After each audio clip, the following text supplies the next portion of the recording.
TellyCast, the TV industry news review. Hi, I'm Justin Crosby, and welcome to this week's TellyCast. On this week's show, my guests are producer and former head of original commissioning for Discovery International, Ed Sayer, and Academy Award-nominated filmmaker, Michael Epstein. K7 Media's Girts Licis takes us through the latest developments in the formats world, and career coach and wellbeing expert Tracy Forsyth takes us through some al desco exercises. It's all coming up on this week's TellyCast. So for our main interview on this week's show, I'm joined by two leading creative executives who've made their name in TV, but are currently riding high with hit podcasts, Ed Sayer and Michael Epstein. Michael Epstein is an Academy Award-nominated filmmaker whose work has been awarded 2 George Foster Peabody Awards, 2 Primetime Emmys, a Writers Guild Award, a Clio, as well as numerous other distinctions. Michael's combat diary, The Marines of Lima Company, broadcast on A&E, was a portrait of the hardest hit combat unit in the Iraq War.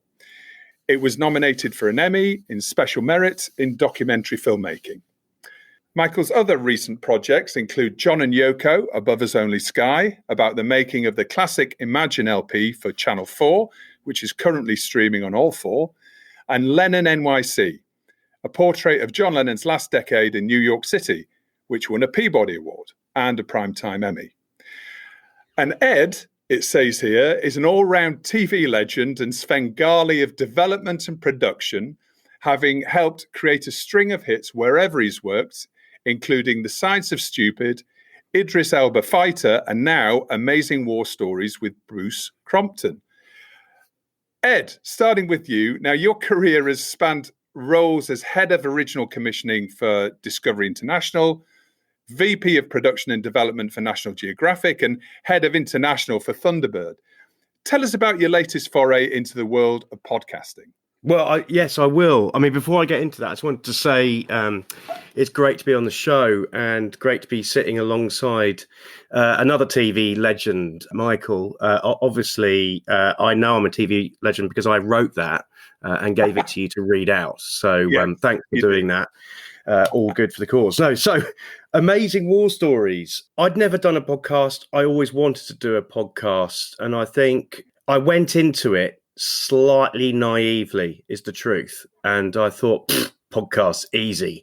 They are not easy. And in fact, I would say they are as demanding as television production, no doubt about that in my mind. Not only that, they're harder in some respects because what I didn't anticipate was when we made the show, you don't have pictures to rely on. And as a creator of TV shows, I didn't realize just how much it sounds obvious when I say it out loud, but how much you rely on the visual image to tell your story.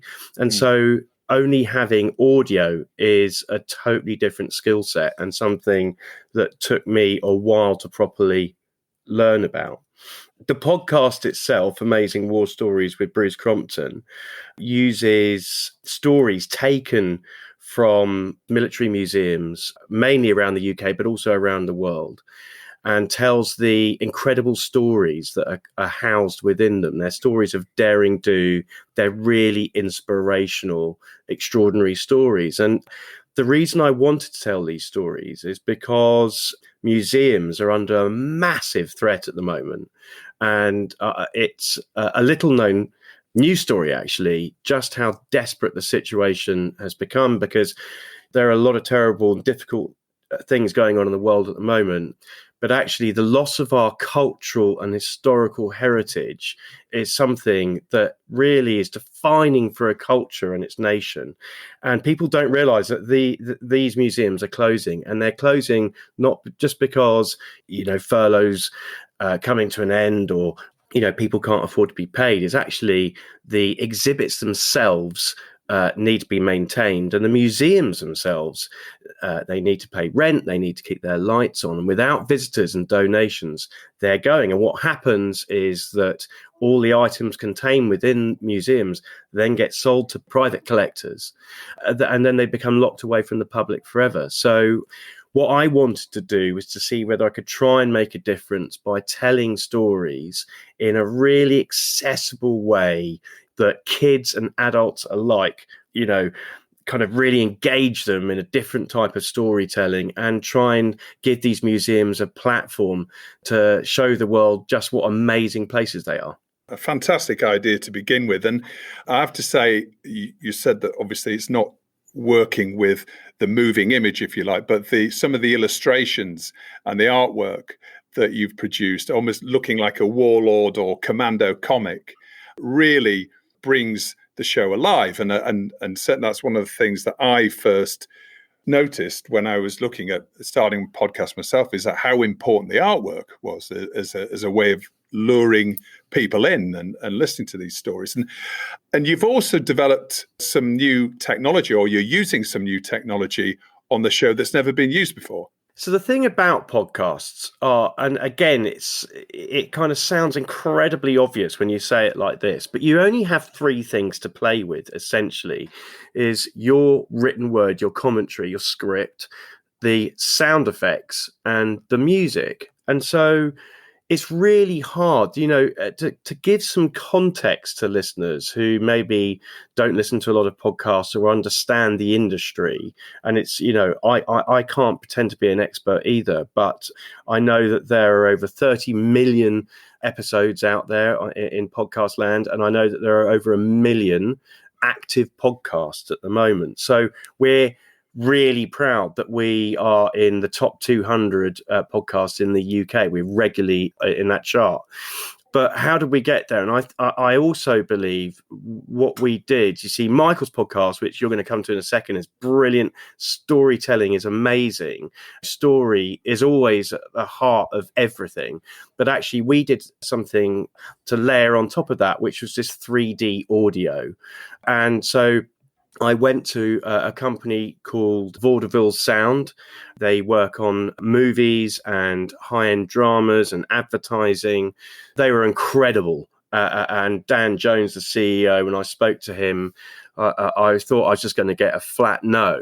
But I spoke to him about what I was trying to do and what we wanted to do with the podcast. And he was like, yeah, I'll help you. And everyone that's worked on this podcast has done so for free because of what we're trying to achieve.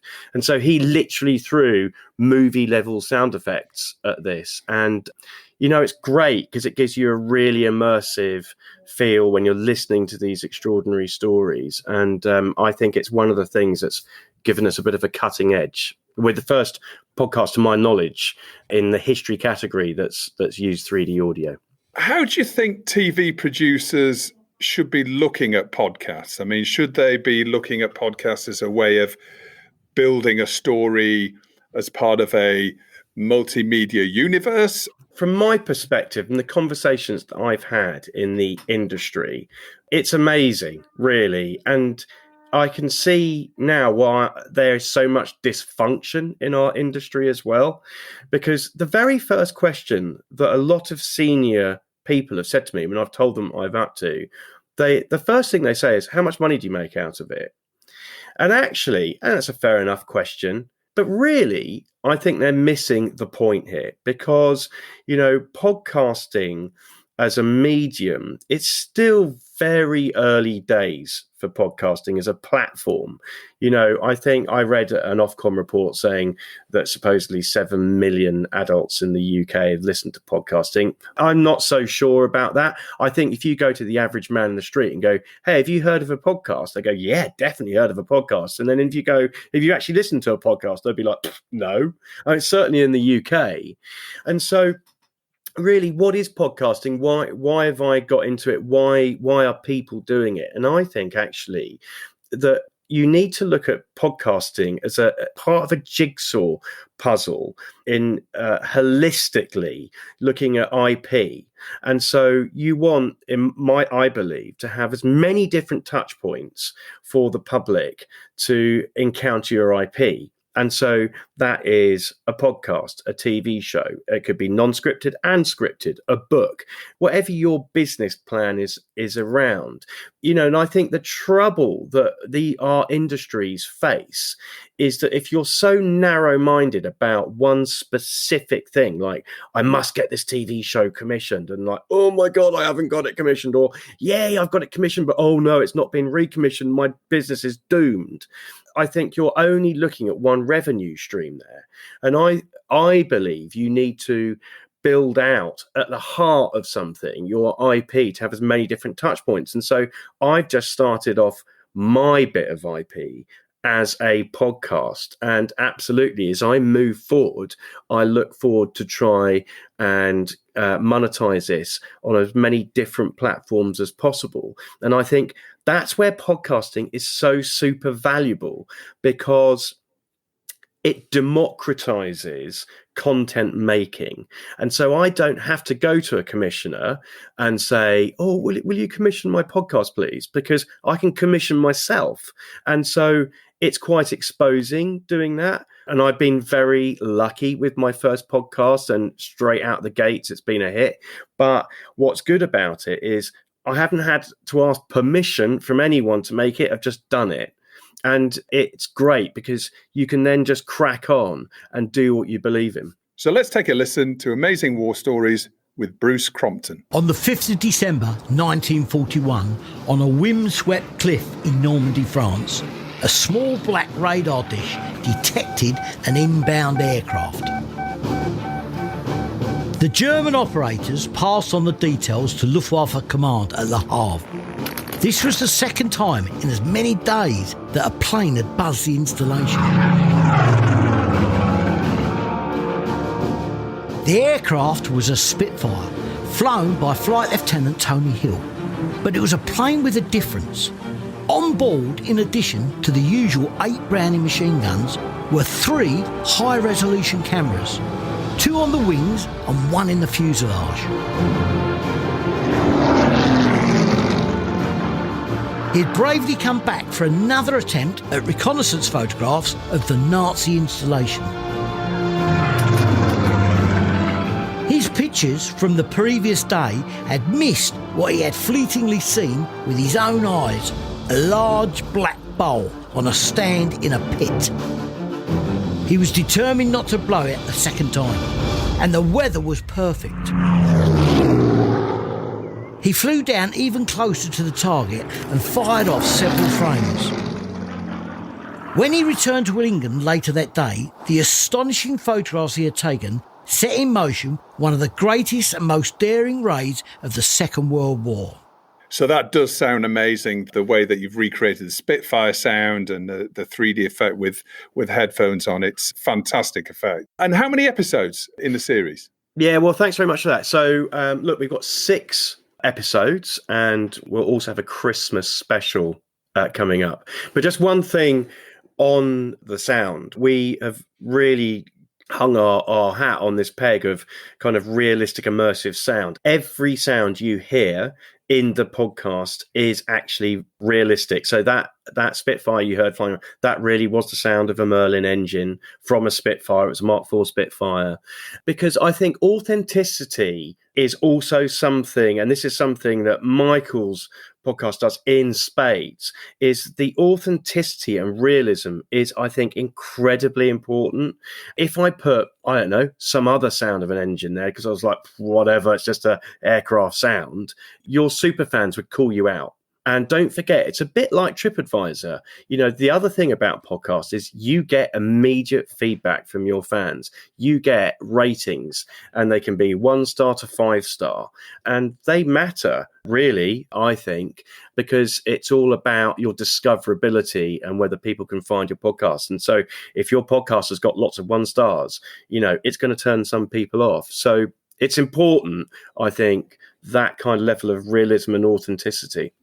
Fantastic. Ed, that's great. I'm going to come to Michael now. Murder in House 2 is the product of over a decade of your dogged investigative work and a controversial look into the longest and most expensive criminal investigation in US Marine Corps history. Can you give us a snapshot of the podcast, if you can, and how you came to be involved? Yeah, sure. Well, first of all, thank you for having me. I take exception at the legend. I certainly don't I don't feel that at all, but I'm kind of both of you. As you mentioned in your intro, 15 or so years ago, I did, I think one of A&E indie films' first proper indie films called Combat Diary, which was a portrait of a group of Marine reservists from Columbus, Ohio. They were stationed in Haditha in the spring of 2005 until the fall. And the unit that followed them was the unit at the center of this controversy, and at the center of what initially was covered up by the Marine Corps. They lied about it. 24 civilians were killed in the aftermath of an IED attack, an improvised explosive device, a roadside bomb, right, for the non-military folks out there. And the Marine Corps lied, and then the truth was uncovered by a reporter at Time magazine in March of 2006, Tim McGurk.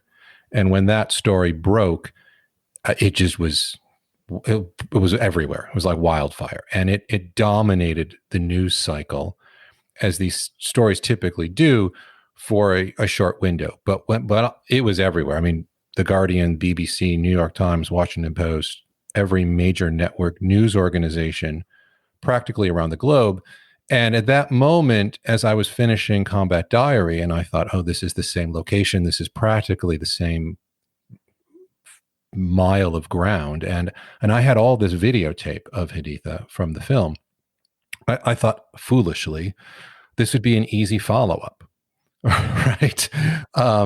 Best laid plans of mice and men. And I approached the attorney, the lawyer, Neil Puckett, who was at the center of this firestorm. He was representing Staff Sergeant Frank Wuterich, who at that point hadn't been charged with anything, but the government was already leaking to the press that Frank was a mass murderer, that he had coordinated and orchestrated this civilian massacre in the aftermath of the IED.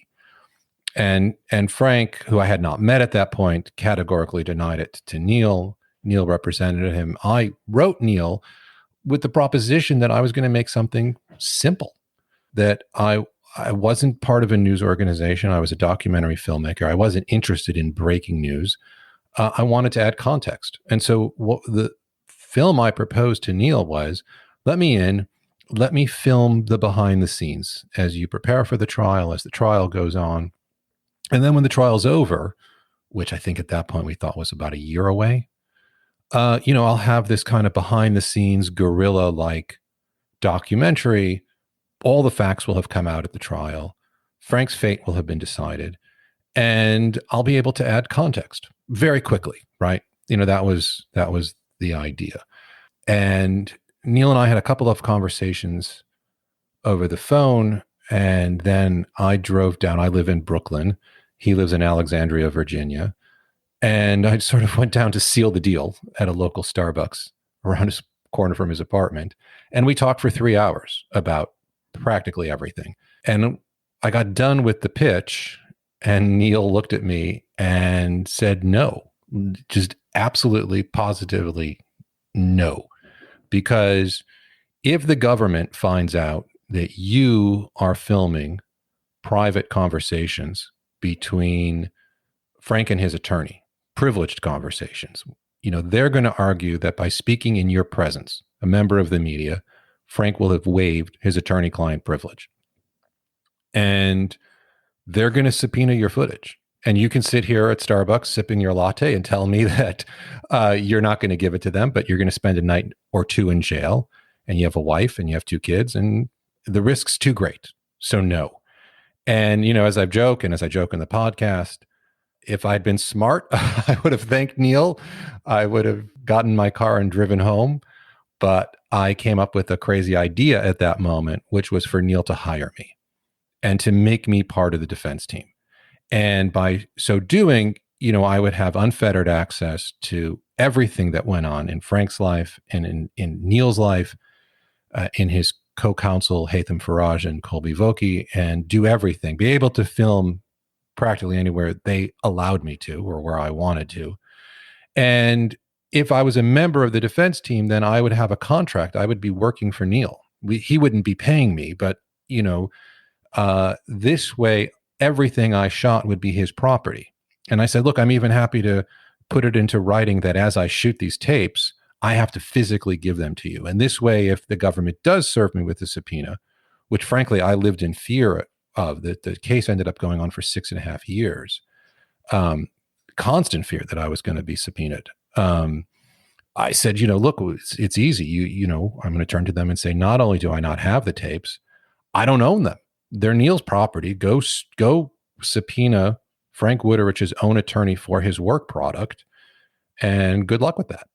And to protect me and to have the journalistic independence that I knew I was going to need at the back end, what the contract stated was that whenever Frank was no longer in legal danger, whatever that was, a verdict, a plea deal, Neil had to pay me by giving me every videotape I shot. He couldn't withhold one because, Frank looked bad, and he had no right of review. He had no financial stake or remuneration in anything I created. I could do anything I wanted with those tapes. And Neil thought about it and said, he'd have to do some research because he couldn't think of a legal precedent. So he wanted to see if it would hold up in court. He couldn't find one, but took a roll of the dice, and that's how I got in, and then spent 6.5 years of my life stupidly following this case unfold. And it was nothing what I expected, nothing at all. Ended up going to Haditha with Frank because one of the big hurdles that even Neil didn't anticipate was that the whole case really came down to one location, one room in one house where a family was murdered. Really, 5 children and their mother were executed. And the government said that Frank was the primary shooter in that bedroom. And in fact, they had another Marine as a witness who was going to testify under oath that Frank was that shooter. And Frank emphatically, repeatedly claimed that he did not kill those children, that he was not capable of it. But when you pressed him as to who did, he couldn't remember.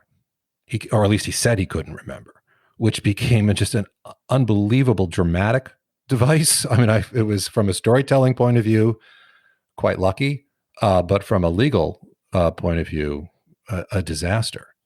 The podcast really is a reflection of my journey. It isn't so much Frank's story, or even, frankly, the story of the massacre, although we do interview people. And I was able to get a couple of whistleblowers who worked for the NCIS, the Naval Criminal Investigative Service, who were in charge of the forensic reconstructions. These were the 2 special agents at the center of the forensics analysis, Mike Maloney and Tom Brady, to come on and to give on the record, on camera interviews.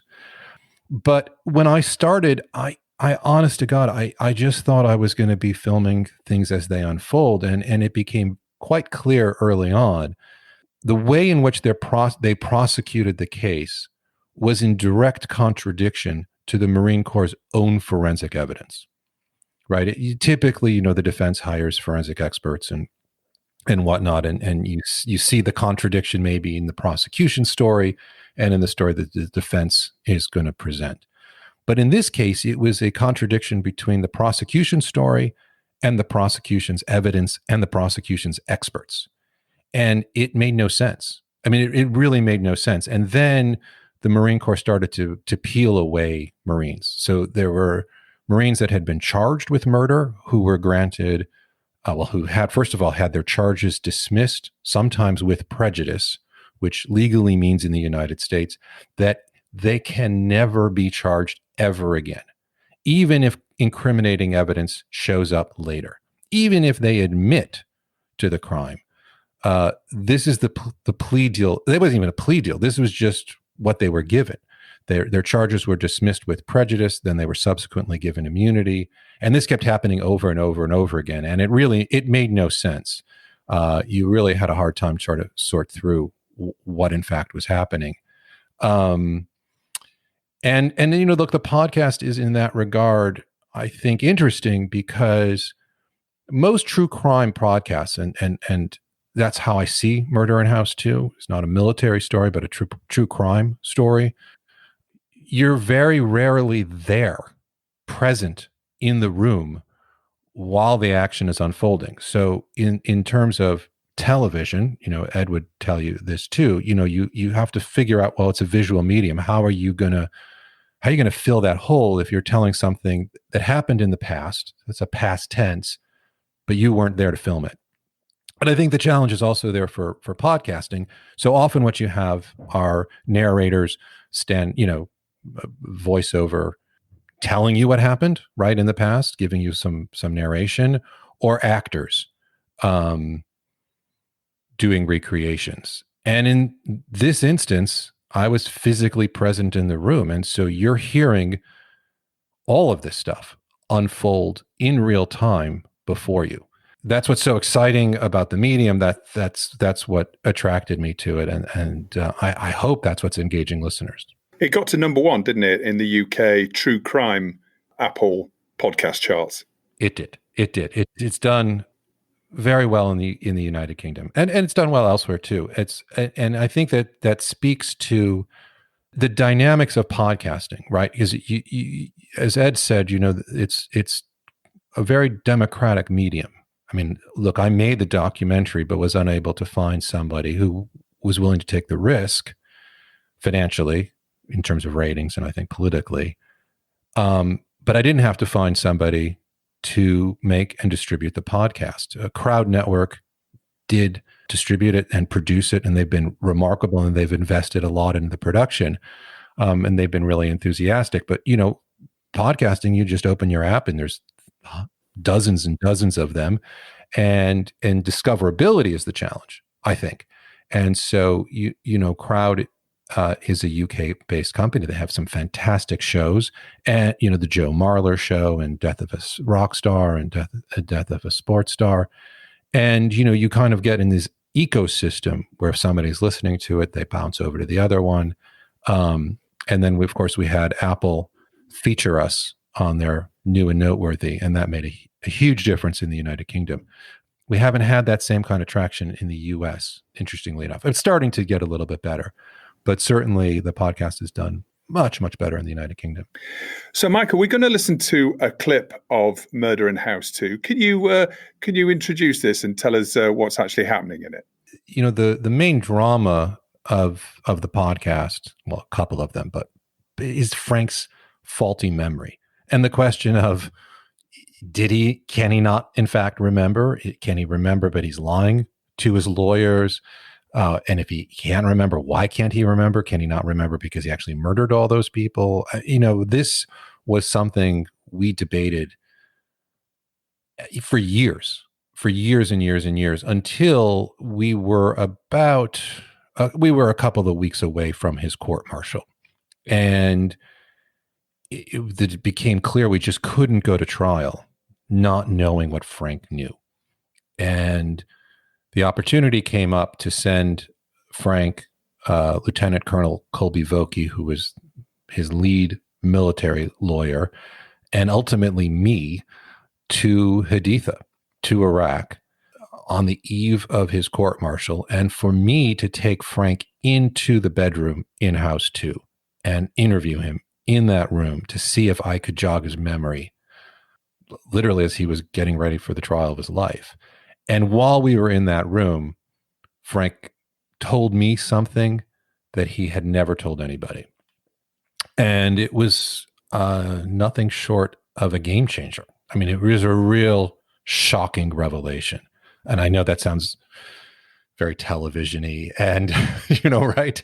All the things that you're supposed to say at a pitch meeting and whatever. But it's the truth. And I was able to record it in real time, and it's in the podcast. And when we came home, actually before we came home, I military pouched that videotape to Neil Puckett. He watched it he was gobsmacked by it. And he and Haytham then went back into 10, 12,000 pages of forensic evidence. And Frank's memory tipped them off to a shell casing, a 9mm casing in one of the photographs that they had missed. God only knows how many dozens of times we had all looked at that picture. And all of a sudden, the whole case came into clear view. And what also came into clear view was the fact that Frank had been lying to us for years. Okay, let's take a listen. We were at endgame. Everyone understood that. Everyone knew it was time to confront Frank, to finally, unequivocally demand he tell us the truth. As Neil said to me when we left the restaurant that night, this is Frank Wooderich's come to Jesus moment. Frank, come on in and sit down. If there was a reason why you were not giving us all the information that's in your memory, because you didn't want to burn anybody else, or you didn't want to be disloyal to any of your other Marines, or you didn't want to be a rat or be the guy who, say, well, it's not my fault, it's their fault, or anything like that, whatever any motivations might have been, we're now at the point of no return where we can't afford to not know what you know. We're convinced that you know what happened. Right. Put it that way. He's trying to sugarcoat it, Stat Shark. I know you know what happened. Okay? So let's cut the bullshit. You sat in my office one day and you said you didn't shoot in the back bedroom. Yes, sir. Okay? I know you know what happened. Whatever the reason, you can... I don't give a shit. You want to keep it to yourself, you shoot yourself. You're going down. Everybody's turned on you. Nobody gives a shit about you. We're the only people that give a shit about you. So it's a fascinating listen. I recommend everybody to listen to Murder in House 2 and, of course, Ed's podcast as well. I gather you're looking to develop this into a scripted drama, Michael. We are. Yeah. I mean, I like the documentary that I made. It didn't get traction in the way that we had hoped. I produced it with Buccaneer Media, Tony Wood in the UK, and I'm very proud of it. But I don't think it works as well as the podcast. I think the podcast is actually a more engaging story. And I think that's because it's a more intimate story and it's much more my story. And so, yeah, I think that what we're hoping is that we can take it next week. It concludes. It's a 10-part limited series. The podcast on its own exists as a work, but it also is a kind of proof of concept of what the inherent drama in the story is. And I think that's where the real value of podcasting is for me as a storyteller. It's so hard sometimes for executives, commissioning editors, to take the leap and to hear or see what you have in your head as a creative. And podcasting is a way of creating that and then being able to say, well, here it is. You can go listen to it and you don't have to imagine it. It's there. And so that's the real value. And yes, that's I think ultimately the goal for us right now is an actor, a commissioning editor, somebody looks at this and says, this is just dynamite stuff. This is really dramatic. You can see the drama unfold literally in front of you. And the opportunity to do it as a scripted, I think, would expand it even more so. So yes, that's the goal.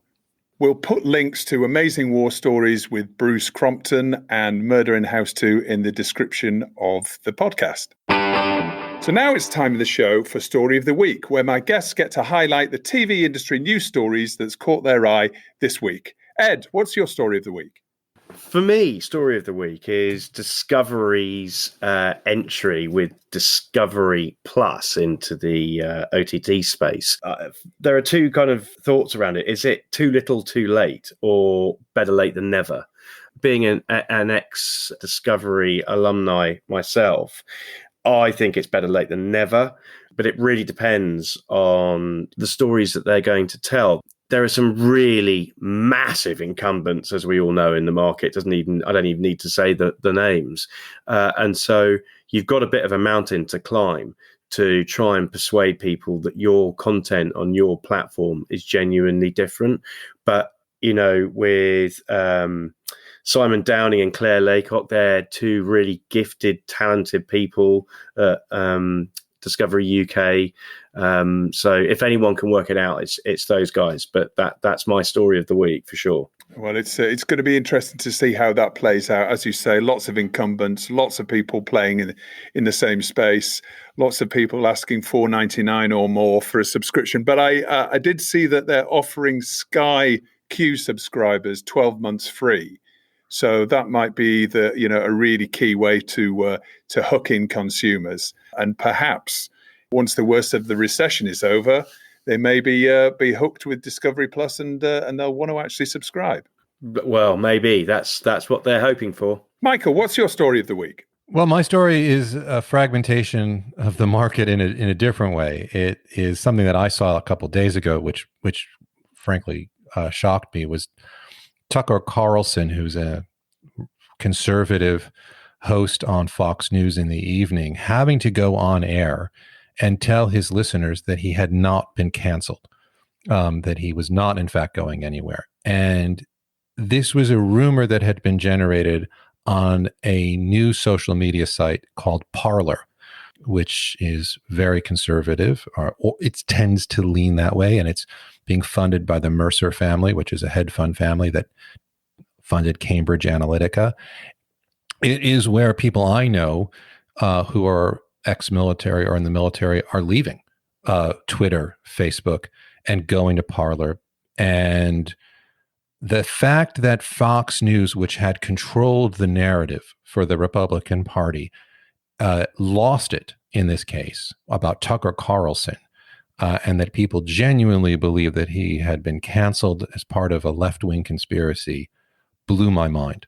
And it was a real harbinger for me of what's to come here in terms of, I think, even more fragmentation and even more siloed media, especially in the political space. I mean, it's a very strange thing going on here in the United States right now in terms of Twitter censoring President Trump, Facebook not doing the same, and the controversy around the election still astonishingly, Trump saying that the election was fraudulent when it clearly was not.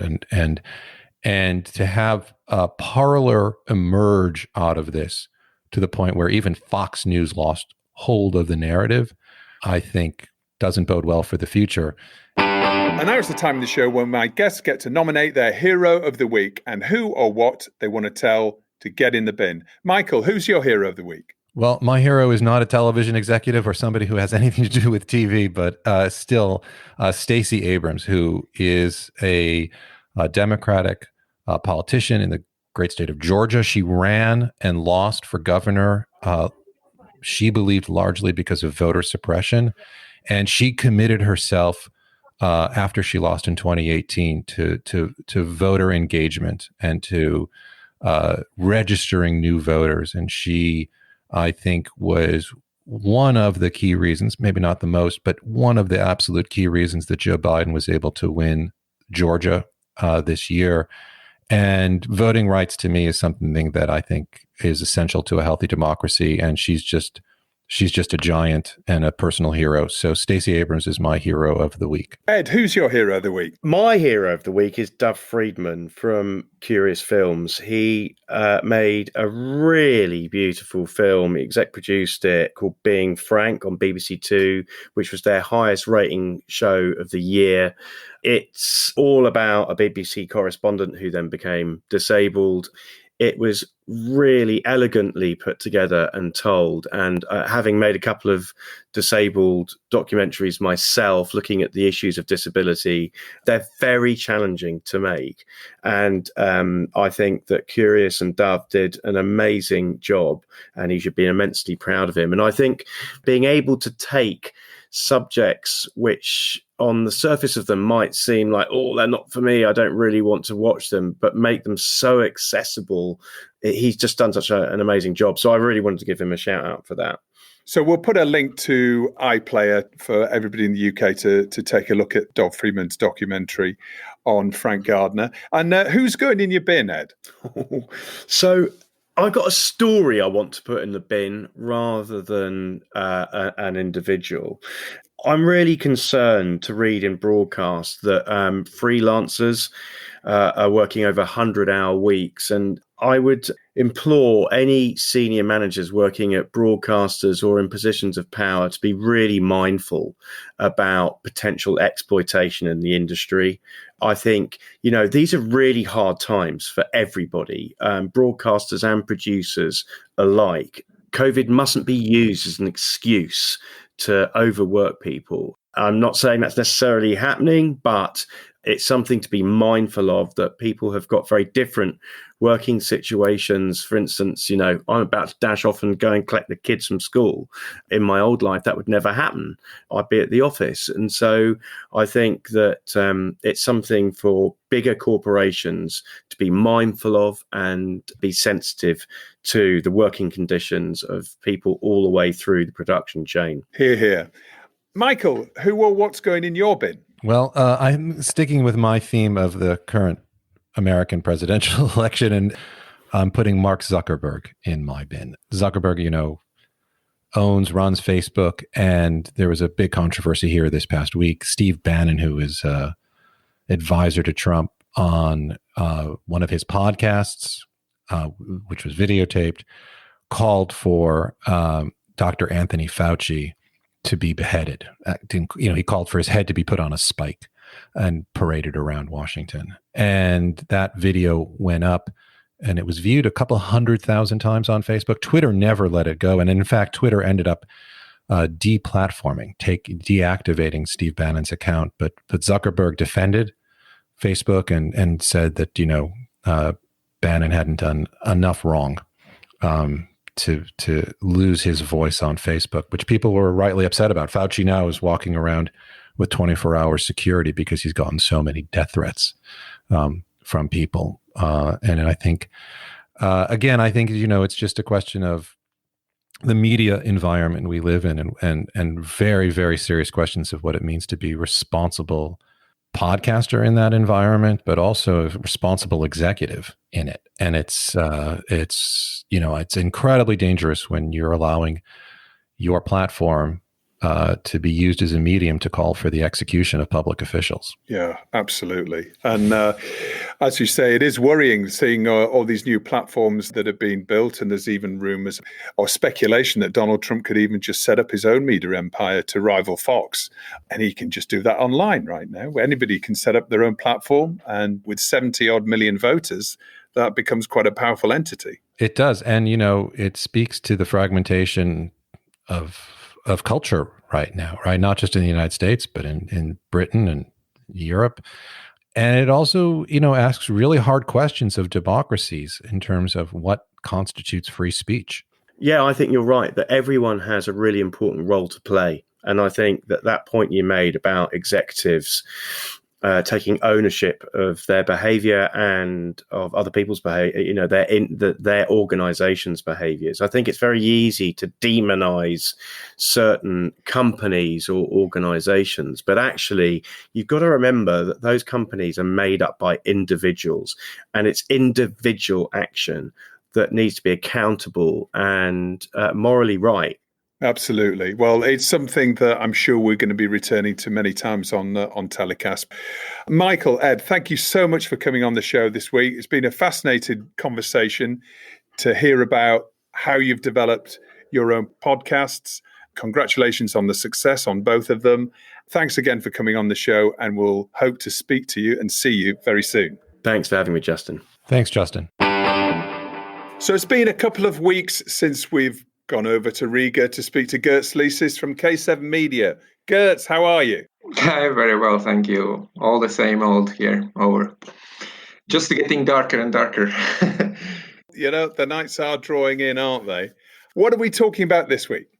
Let's talk about what we have seen launching in terms of formats recently, or maybe not just launching, but also what's on the cards a little bit. What the new twists we are seeing.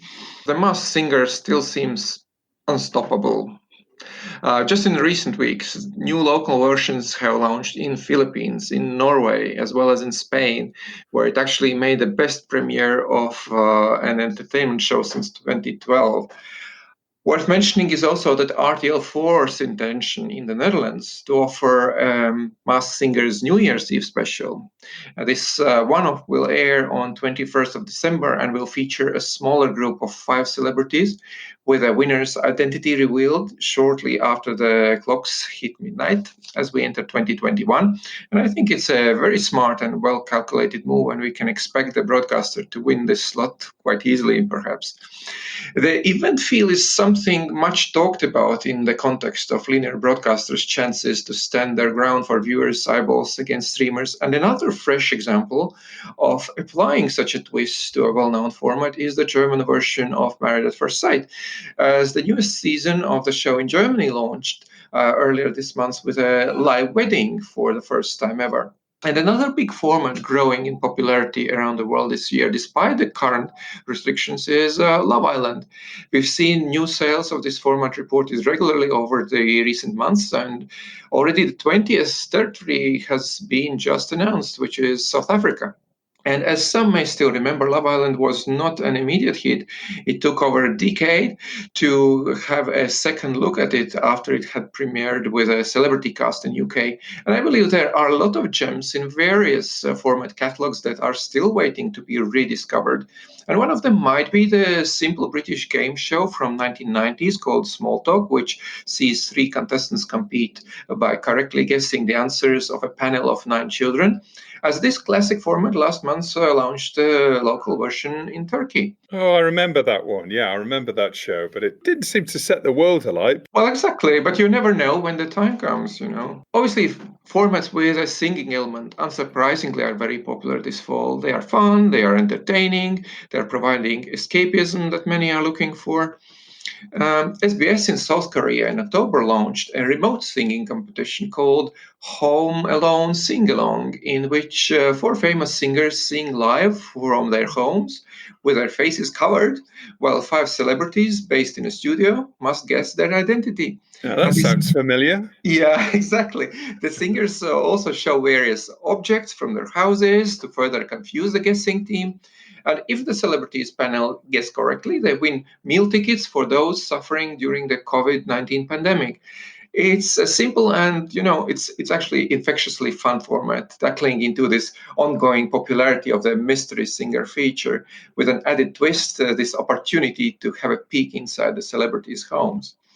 And then speaking about masks, by the way, they can be used not only in the context of singing or dancing, but also in direct connection with COVID to be built into the good story. In India, for example, a 5-episode series Behind the Mask revealed the life of 5 leading Indian fashion designers during the pandemic. And throughout these series, each designer created a prototype of a mask using elements from Indian arts and culture, which served as an inspiration for them for 5 unique mask collections. And then these collections then were sold online, bringing a greater good, as this sale was just a part of a bigger initiative to donate means in support of local artisans who are among those who have been worst hit by the pandemics. That's very interesting. And actually, India is a territory that we haven't really taken a look at. So that's certainly something for the future for TellyCast. It seems like creatives are finding more and more strong local stories then to tell in unscripted shows. Yes, particularly surviving locally has become a recent trend. In some cases, literally surviving, in other perhaps using it a bit as a marketing trick for drama queens in some way. In many cases, it also involves switching to local or rediscovering the local. A new version of, again, Korean reality format, Law of the Jungle, sees celebrities being self-sufficient and surviving in the Korean jungle with 0 supplies to help them. And usually this format is filmed abroad, but this year it has seen already several variations locally, with September's forage and cook themed Law of the Jungle, Hunter and Chef, and August's disaster themed Law of the Jungle, Wild Korea. In Malaysia, reality show The House sees local A-list socialite and her 5 children, who before have been jet-setting all over the world, now being pushed out of their comfort zone to live an ordinary Malaysian life. And I guess this awful fate can resonate well with many celebrities in different markets these days. Just think about poor Australians who are preparing this 7th season of I'm a Celebrity, Get Me Out of Here. Guess what? They won't be able to fly out their extensive cruise to South Africa's Kruger National Park, but instead will have to film the show on the nation's home turf, on the location normally used for production of the British version. And the backdrop for the Norwegian version of X on the Beach is going to switch more drastically, perhaps, as this normally Southern Paradise set format will see the upcoming season taking place in a luxury cabin based in the chilly Norwegian mountains, with ski, dog sledging, and hot sauna dates instead of beaches, bikinis, and sunbathing.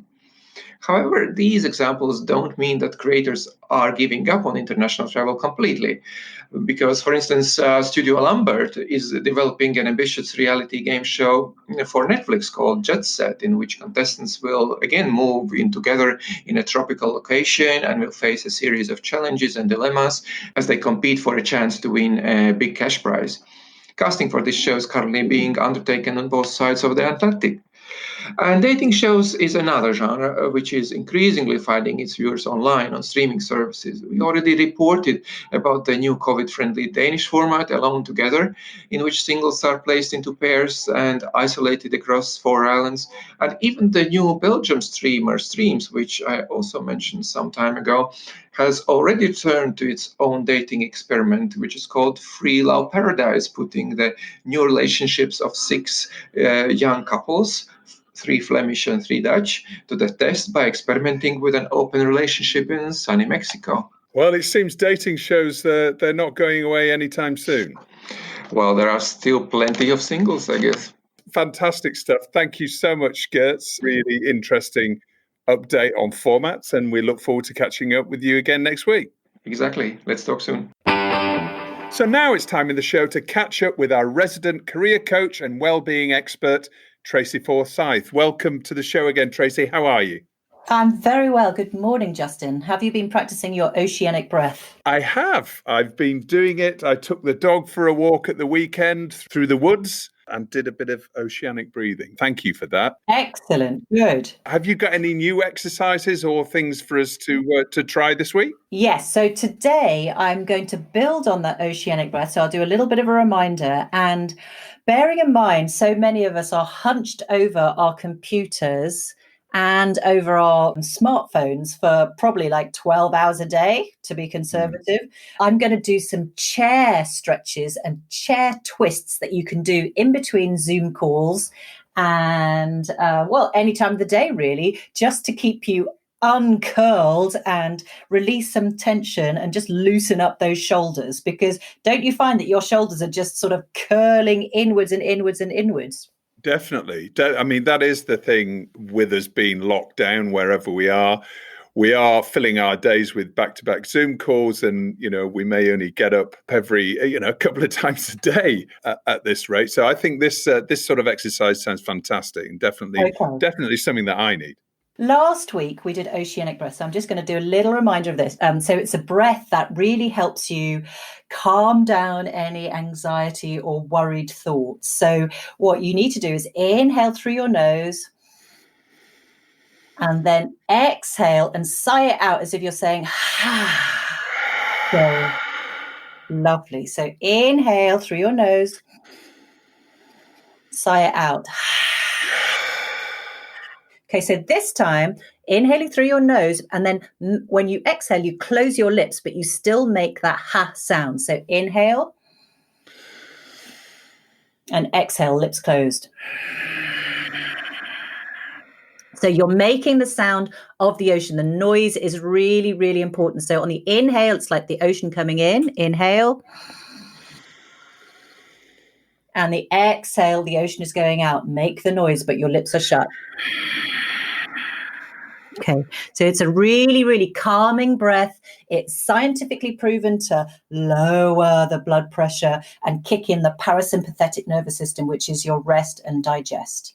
Okay, so I'm going to show you a little limbering up sequence if you've been sitting down for a long time. Just one note is that we are going to be putting our head below our hips. And if you've got high blood pressure or any health reason where you know that that is not a good idea, please avoid it. But for everybody else, off we go. So actually, first of all, I'm just going to do a little warm-up stretch. So stand up from your desk. Just make sure you've got a bit of room to the front of you. And on an inhale, raise your arms all the way over your head and gaze at your thumbs. Exhale, bend your knees and fold forward, bending from the hips. Just let yourself hang down. Inhale, come halfway up so that you've got a flat back and you're looking down at the floor. Exhale, fold forward, let yourself hang down. Inhale, come all the way up, arms overhead, gaze at your thumbs. And exhale, lower your hands down by your side. Okay, have you got that, Justin? I've got it. Yeah. Now, what I want you to do is add your oceanic breath. So I should be able to hear you. I'll be able to tell whether you're doing your oceanic breath or not. Do the breath, okay? Ready? Well, you will, but my mouth is quite a long way from the microphone because my mic's on the desk. But there we go. You'll have to listen very carefully. Okay, but if we were standing next to each other, Justin, we would be able to hear each other. That's how noisy the breath is. Okay, for it to work. Right. So ready? Okay. So inhale, arms go overhead. That's it. Exhale, bend your knees and fold forward from the hips. Let yourself hang all the way down. Inhale, come halfway up, flat back position, gaze down at the floor. Exhale, fold forward, hang down.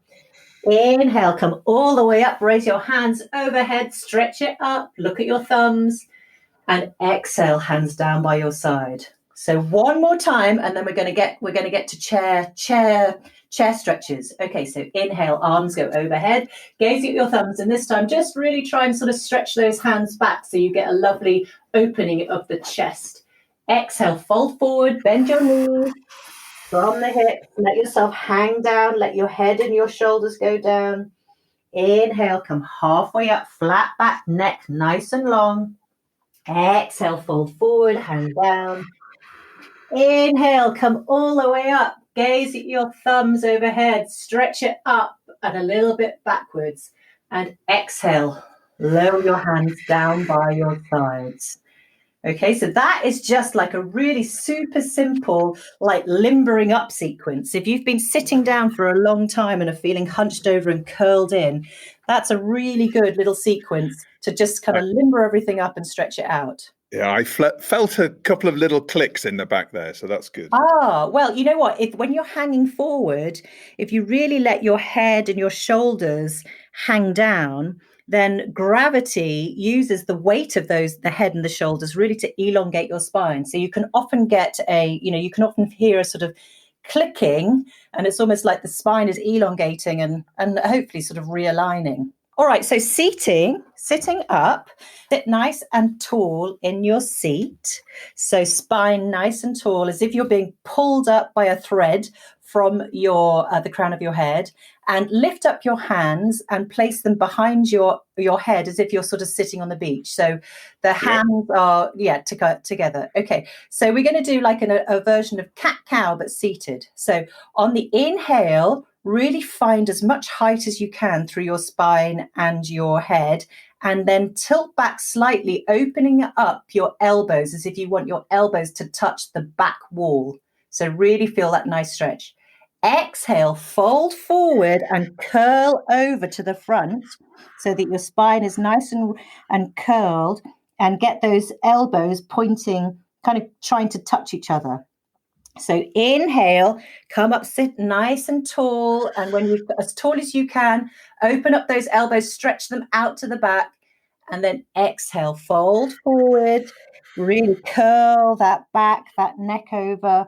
Try and get those elbows to touch each other in the center. One more time. Inhale, up, tall spine. And then really stretch out those elbows to the back of the room.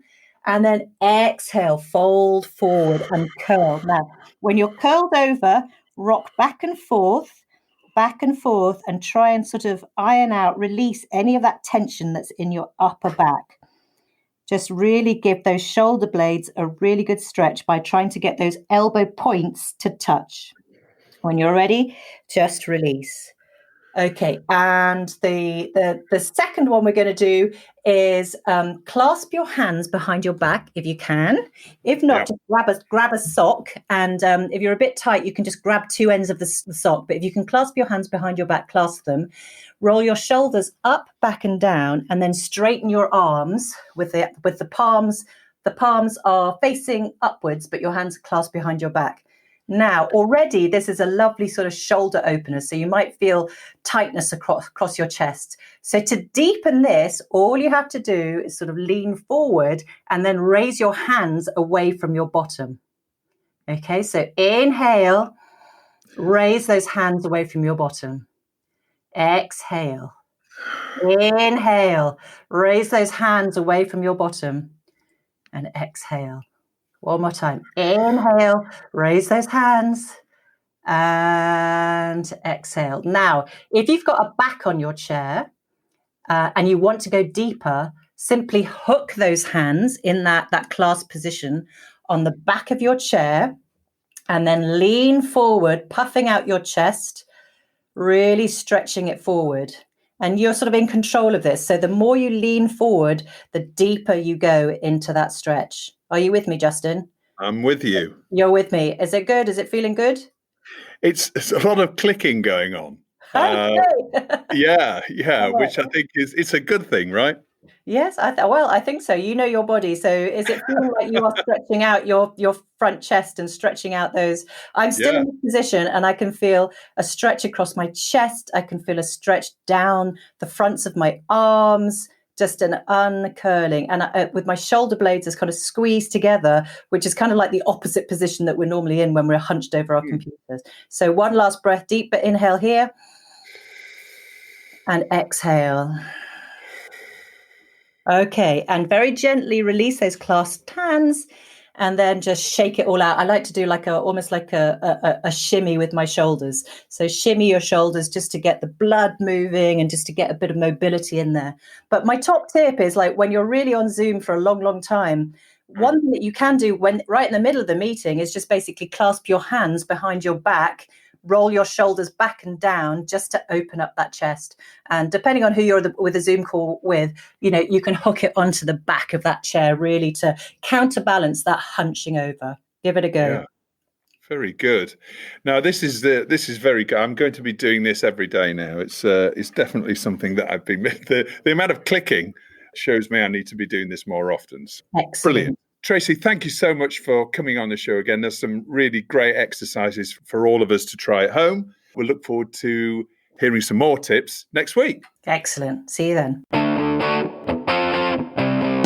Well, that's about it for another week's show. As always, thank you for listening.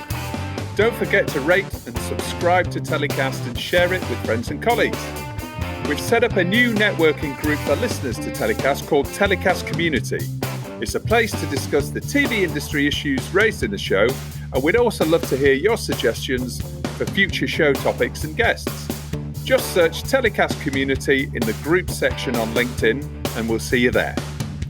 If you want to hear more about our advertising and sponsorship packages, please email justin@boomdialogue.com. TellyCast was edited by Ian Chambers. On next week's show, we have Emmy-winning producer and professor of television at New York University, Evan Shapiro, and leading journalist, broadcaster and presenter, Mark Mardell. So, until next Thursday, see you in the LinkedIn group, and as always, stay safe.